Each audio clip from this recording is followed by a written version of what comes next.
Hi, everyone. Thanks for joining us. We're hopping into this chat with Dr. Lauren Franks today. So we are so excited to have her and her expertise to help continue our series on just preparing for digital learning at home. So today we're going to be focusing on preparing a winning team. So let me introduce Dr. Lauren Franks. You want to talk a little bit about yourself today?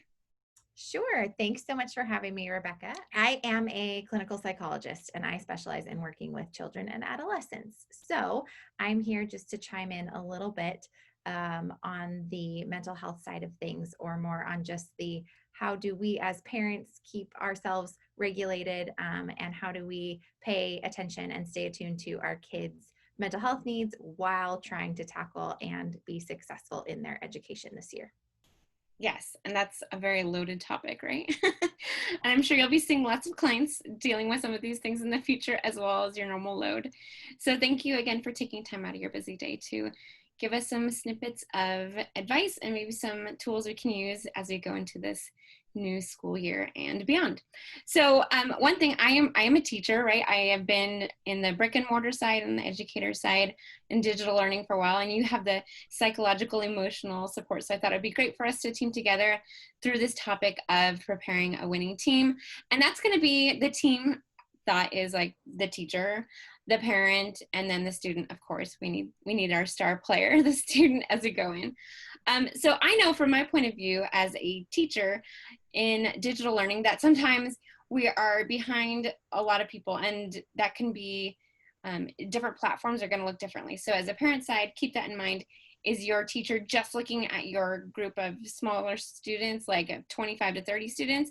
Or is your teacher working with like a third party platform where they could potentially be working with, over 100 or more students? So just keep that in mind as we're having this conversation, that it will look differently. And I've been on both of those sides as a teacher, so it is hard to kind of manage student-family relationships. So just with a bigger classroom, just give that teacher a little more grace and understanding as well, of course. So our first topic is kind of going over what do they need. So last video we talked about our digital workspace, like the supplies and what the computer is going to look like, but now it's bigger than that, preparing our like emotional needs as well. So Lauren, could you lean in and talk about that, and like how do we create an environment emotionally and physically that's going to prepare us for that? Yeah. Um, it is so important for us to make sure that we're aware of what are our basic needs, what are the things that are essential for us as individuals, just as human beings, but like in your unique family situation. So, in general, there's an understanding that we as humans function with this pyramid of kind of a hierarchy of needs, right? This is not my concept. You can Google it and learn all the things, but um, there at the bottom there are our basic survival needs. So enough sleep, enough food, and then our physical safety. And then next comes like our emotional side as well, right? Do we feel emotionally safe in the setting? So I would encourage for families, like, always have it in the back of your mind and at the very beginning in the front of your mind, like, are my kids' basic needs being met before I'm expecting them to access other higher levels of functioning, right? So, can my kid fully understand what their teacher is telling them if their little tummy is rumbling and all they can focus on is how hungry they are, right? Or, is my kiddo uh, really the best at doing their homework when it's 10 o'clock at night and they're pretty darn sleepy? So every family is going to be different, but I would say that's a good starting point. Make sure our basic needs are met before we expect our kids or ourselves as parents to access more challenging needs that need to be met. Right, right. And I think so some of those topics you touched on are great. So it's like your basic needs need to be met. And I know like in a couple of videos ago we talked about like scheduling and those immovable things in our time. So you're speaking into like immovable, like just needs, basic human needs that you need. So you talked about like sleep, you talked about being hungry. Are there some other needs that we need to be aware of? Well, I suppose it depends on your child. So for some kids, that's going to be like let's make sure that they're physically comfortable, right? Like, are they sitting up tall enough to be able to see the screen? Is the volume loud enough for them to be able to hear what the teacher is saying? Are the headphones that you gave them annoying to their ears and distracting? I guess those kinds of pieces, more on like the occupational therapy kind of side, would also be important. But yeah, I think just paying attention to their emotional sides too. If it's a rough day, not necessarily does that give them permission not to do their educational work, but it should hopefully shift your perspective as the parent in terms of maybe having more empathy if things don't get done the way they normally do. Right, the normally do, that's the big like hook, right? What's normal anymore? I don't know, nobody knows, it's different every day. So yeah, you talked about all those like little things like your headphones. That's so good, I didn't even think about that. Like what we might think is our favorite thing and our favorite chair and way to sit might not be the best for them. However, there are some things that we do know are better, right? And even if they think that they can be rock star students at 2 a.m., if they haven't been sleeping, like we know if those basic needs are not being met, sleep, food, just functions of creating that good environment, we can kind of step in and say like, I know you think this is going to be amazing, but it's not working. Or, you know, maybe give them the opportunity to prove it. And if they prove you wrong, fine, I guess, but are still the parent having to make those calls, right? Yeah.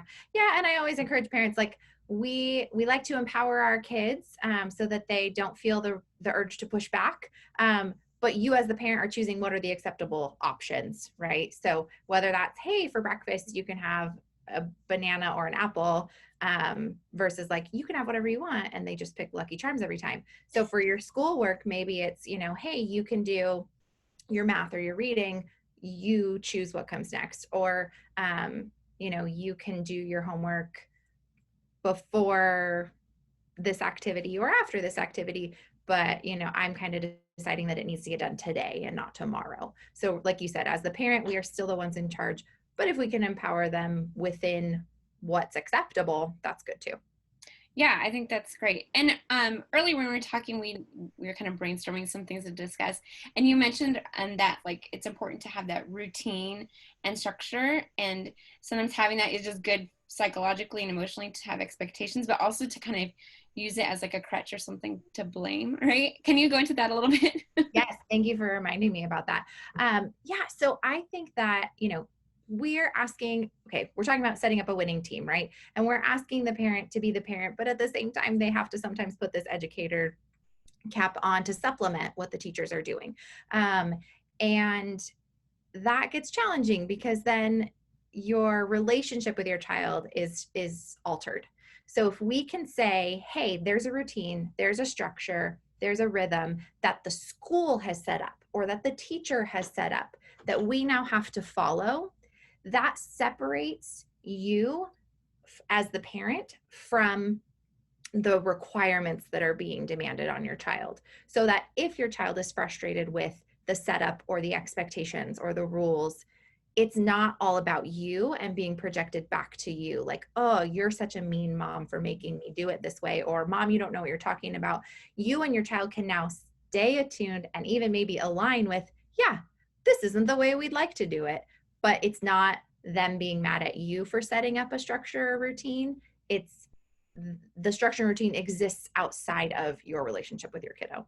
Yeah, I think that's so good. And to know that like this is a structure for a reason, and there's probably like academic reasons why they think school should happen these hours, Mhm. also their work hours. And if we're all doing work hours, then we can have like family time or just relaxed time in the evenings or the weekends. And society's structured that way for a reason sometimes, and that's good. So what happens when those like school expectations or those structures and times are like contradictory to what our family needs are in that hierarchy? Because I could see that's being a struggle, or people are anticipating being in that crunch point, like, oh, like, well, what gives? Like, we can't make this work for everybody in their ways. Like, how do we do that? Yeah. We're in a season where everyone is being asked to make sacrifices. And when you have to make sacrifices, you also are going to have to go through some grief or some acceptance of what you can control and what you can't. So kind of like you were talking about with time management and some of your other discussions before of like what are immovable pieces, right? Like I would approach it similarly for like what are non-negotiables for your family and your family values.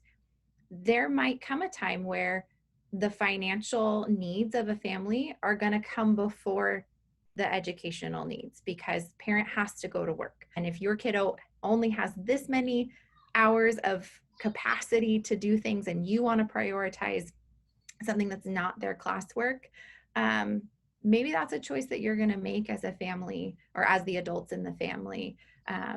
So I would say like be realistic with yourself, and know that it's okay if not everything gets met. Does that mean like your kid just never goes to school because it's inconvenient? No. But is it okay to give yourself permission to say, you know what, today, um, it's okay if you get a couple answers incorrect on your math assignment because it's all right for us to move on to the next thing. Sorry, that's a convoluted answer. No, I think that's so great. And just, no, you're talking about like so many great things, and it just makes me thinking like, okay, well, like, man, I should really sit down with my husband and think like, okay, what are our priorities? Like, not just like, who do I love the most? Like, obviously my husband more than the teacher, like that's a good thing, right? But like, what are our priorities? Like, are we going to say we have to keep like our family safety above like these extracurriculars? Like that's probably when a lot of people have been thinking about, and Yeah. how that translates into all these other like academic things as well. Like if mommy and daddy have to be on meetings and we can't help you, then like maybe that Zoom meeting is just not going to happen. Which is hard and frustrating that like you even have to make that choice. But maybe thinking, are there other ways to focus on these, and are there other solutions? So I think that kind of leads into another topic of like, when you do have those things and you're like, man, this is frustrating, I don't know what the solution is, but I feel like there's probably one out there. I just can't, my brain is like decision fatigue. I just can't. Like, how could you have a healthy conversation with your teachers or administrators in that? Yeah. So one of the big parts of the work I do is trying to sort through like our communication skills, right? So when we are dealing with a stressful situation that involves multiple people, the way that we communicate with those people can either increase our stress or decrease our stress, right? And so in order for you as the parent to find solutions that are going to be helpful versus just conversations that are going to antagonize things, the words that you use and the style of your communication with teachers and school staff is going to be really crucial. So I would encourage, if you're struggling, please have the courage and the vulnerability to reach out to someone at the school, and B, do so from that place of just like objective open-mindedness. So present the information. I'm feeling overwhelmed. I'm feeling stressed. I'm feeling confused about this particular issue I'm having, whether or not it's how to access the website you're telling me to go to, or whether it's not, or whether it's how to fit in this many hours of instruction when I have work, or whatever the case might be. So it's, I feel XYZ because of XYZ situation, right? I feel frustrated because of how challenging this work is for my child, and I'm not always available to coach them through it. And then just asking a simple, like I said, open-minded, could you suggest some solutions for me? Do you happen to have any ideas? Is there anything that you would suggest? Those kinds of questions, right? And, Rebecca, you very astutely reminded me, our tone is hard to read in emails sometimes. So be careful, reread it to yourself, have your spouse or your significant other read it once if you're not sure. Maybe, write it, wait 5 minutes and go back and read it and make sure that all your emotionally charged expressions are the way you want them to sound. But your teachers are going to be much more eager to help you if they know you're just looking for help and you're not coming from a place of accusing or blaming or demanding for them to do it differently.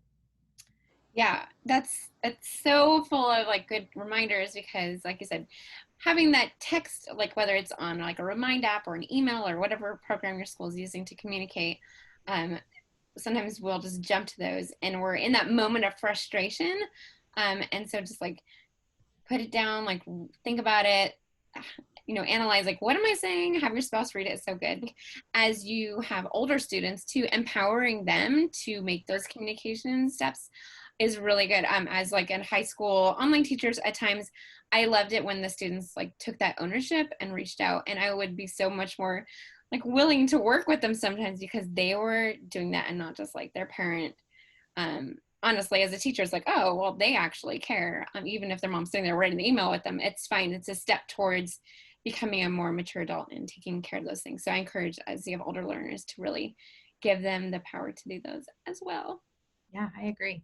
Yeah. So, okay. As we're doing this, we're trying to figure out how to just navigate the day to day. What are some ways that we can like gauge that like we're doing a good job? Like how can you kind of create like a measuring stick for success for your family, because that will look differently for everyone. Right. Right. So like we already talked about, your family is going to need to figure out its priorities, its non-negotiables, what needs to happen for you guys. The best way to figure out if you're being successful, whatever that means for your family, is to have specific goals, right? If I set a specific goal, then at the end of the day, I can check and see if I met that goal. Now, the best way to meet that goal and to know for sure if you did or not is to have that goal be super specific. So I know a lot of people have been exposed to the concept of a SMART goal. So this is a goal that's specific, measurable, achievable, relevant, and time bound. So what is my goal exactly? My goal is for you to read 3 chapters in your book. Okay, great. So that's really specific. You're going to read your book. Measurable. Okay, 3 chapters, right? We put a number in there somewhere so we know it's read your book, but it's read 3 chapters of that book. Achievable. Before we set that goal, is that realistic? Is it even possible that your kid's going to read 3 chapters in a day? I don't know. Every kid is different. I don't know what kind of book we're reading, but you can figure that out. Relevant.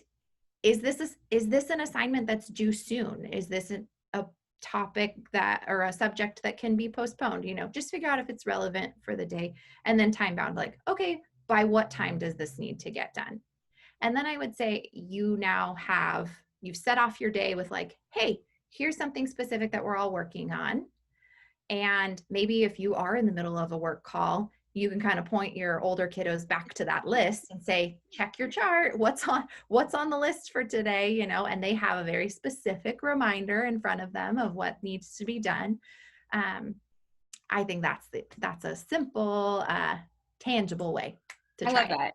And I think it's something you could do with a variety of ages, right? It's going to be a little more detailed probably for the older kids, but just to have the SMART goals, and that kind of works with our time blocking too and kind of putting that together. So say like my thing I really want my kiddo to do is like you said, read 3 chapters or something.